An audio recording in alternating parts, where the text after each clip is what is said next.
Relief camps were set up to accommodate displaced individuals, providing food, water and medical aid. যারা গৃহহীন হয়ে পড়েছে, বাস্তুচ্যুত হয়ে পড়েছে তাদের নমস্কার বন্ধুরা, আমি চন্দন মল্লিক তোমাদের প্রত্যেককে জানাই আমাদের ইউটিউব চ্যানেলে স্বাগতম। বন্ধুরা, কেমন আছো তোমরা সবাই? আশা করছি তোমরা সকলে খুব ভালো আছো, আমিও খুব ভালো আছি। বন্ধুরা, আজকে আমি ইংলিশ রিপোর্ট রাইটিং তোমাদের সাথে আলোচনা করব। খুব ইম্পর্টেন্ট এবং খুব সুন্দর একটি report writing, Kerala Wayanad flood and landslide 2024। বন্ধুরা, ভিডিওটা তোমাদের প্রত্যেককে শেষ পর্যন্ত দেখার জন্য অনুরোধ করছি। তোমরা শেষ পর্যন্ত শুনে নেবে আর দেখে নেবে। তোমরা যদি শেষ পর্যন্ত শোনো আর দেখো, আমি কথা দিচ্ছি যে টপিকটা নিয়ে তোমাদের সাথে আজকে আমি আলোচনা করতে বসেছি সেই টপিকটা তোমরা বুঝতে পারবে এবং নিজেরাই লিখতে পারবে। সুতরাং অবশ্যই শেষ পর্যন্ত মন দিয়ে ভালো করে শুনবে আর দেখবে, তবেই কিন্তু নিজেদের মধ্যে একটা কনফিডেন্স ভাব জেগে উঠবে এবং তখন তোমরা নিজেরাই টপিকটির ব্যাপারে অনর্গল লিখতে পারবে। তো শেষ পর্যন্ত শুনে নেবে আর দেখে নেবে। দেখার পর শোনার পর যদি শিখতে পারো, জানতে পারো, কাজে লাগে, অবশ্যই একটা লাইক করে জানাবে, কারণ তোমাদের একটি লাইক আমাকে প্রচুর মোটিভেট করে। পারলে সাবস্ক্রাইব করবে, আর সাবস্ক্রাইব করলে অবশ্যই বেল বাটনটা প্রেস করে দেবে, যাতে করে পরের পার্টের নোটিফিকেশান তোমাদের কাছে সহজে পৌঁছে যেতে পারে। আর মনে করে অবশ্যই নিজের বন্ধু বান্ধবী, নিজের ভাই বোন, নিজের আত্মীয় পরিজনের মধ্যে শেয়ার করে দেবে, যাতে করে প্রত্যেকেই ভিডিওটা দেখার সুযোগ পায়। বন্ধুরা, শুরু করছি। Kerala Wayanad flood and landslide. এই রিপোর্ট রাইটিং ক্লাস 8-এর শেষ থেকে অল্প অল্প থাকে, 9 পুরো থাকে, ক্লাস 10 পুরো থাকে। তো ক্লাস 9 আর 10-এর জন্য ভীষণ ভীষণ ইম্পর্টেন্ট একটি রিপোর্ট রাইটিং। তোমরা প্রত্যেকে যারা 9-10-এ পড়ো তাদের কাছে আমার অনুরোধ, তোমরা অবশ্যই ভালো করে দেখে নাও, বুঝে নাও এবং নিজেরা প্র্যাকটিস করো। তো টাইটেল দিয়েছি Kerala Wayanad flood and landslide 2024।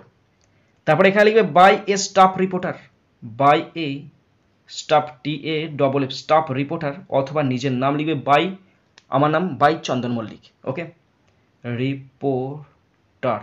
ওকে, তারপর শুরু করবে টপিকটা। অগাস্ট 24, এখানে তোমার একটা ডেট দিয়ে দিবে, সামথিং কোনো একটা ডেট দিয়ে দিবে, আর 3rd অগাস্ট বা 2nd অগাস্ট। কেরালা, ঘটনাটা কেরালাতে ঘটেছে। শুরু করছি, দেখে নাও। Wayanad faced severe floods and landslides caused by continuous heavy rains and the overflow of local rivers. কেরালার ওয়েনাড বন্যা এবং ভূমিধসের মুখোমুখি হয়েছিল অবিরাম ভারী বৃষ্টি এবং স্থানীয় নদীগুলি উপচে পড়ার কারণে। The landslides primarily affected the regions of Mepadi, Kalpetta and Sultan Batheri, leading to significant damage.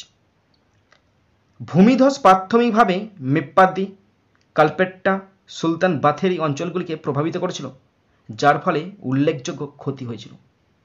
Many homes, roads and agricultural lands were destroyed, resulting in substantial property loss. অনেক বাড়িঘর নষ্ট হয়ে গেছে, রাস্তাঘাট ধ্বংস হয়ে গেছে, কৃষি জমি সব একদম গর্ত হয়ে গেছে, যার ফলে প্রচুর সম্পত্তির ক্ষতি হয়েছে বলে আশা করা যাচ্ছে।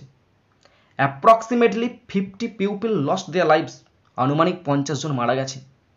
হোয়াইল ওভার 200 ওয়ার ইনজিওর্ড, যেমন 200 জন আহত হয়েছে, and more than 1000 were stranded, আর 1000 জনেরও বেশি মানুষ আটকে পড়েছে। The state government along with the central government promptly initiated evacuation efforts.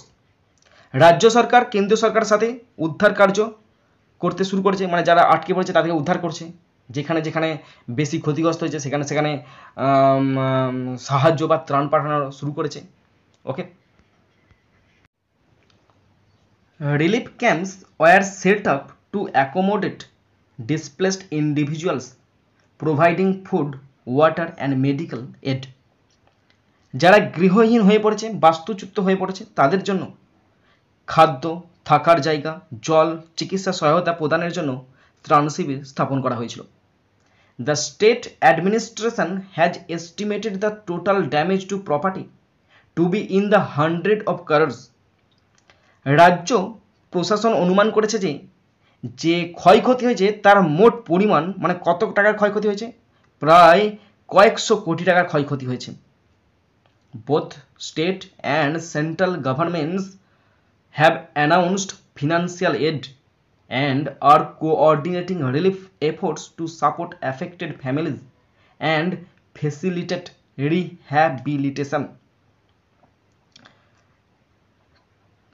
রাজ্য সরকার এবং কেন্দ্র সরকার উভয়ই আর্থিক সহযোগিতা করার ঘোষণা করেছে এবং ক্ষতিগ্রস্ত পরিবারগুলিকে সহায়তা প্রদান করতে পুনর্বাসনের সুবিধার্থে ত্রাণ প্রচেষ্টার সমন্বয় করেছে।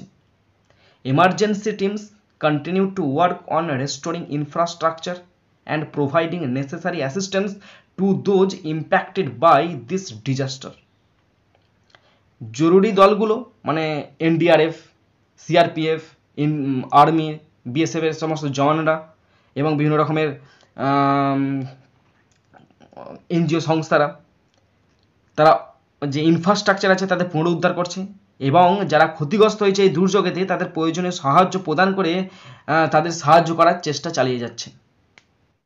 বন্ধুরা, তোমরা যারা শেষ পর্যন্ত শুনলে বা দেখলে তোমাদেরকে অসংখ্য ধন্যবাদ জানাই। বন্ধুরা, তোমরা যারা বুঝতে পারলে ভালো কথা, যারা বুঝতে পারছো না ফের ভিডিওটা দেখো।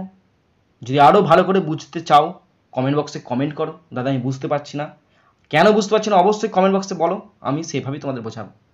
বন্ধুরা, এখানেই শেষ করছি ভিডিওটি। সুন্দর থাকবে, সুস্থ থাকবে, টেক কেয়ার, থ্যাংক ইউ, জয় হিন্দ, বন্দে মাতরম।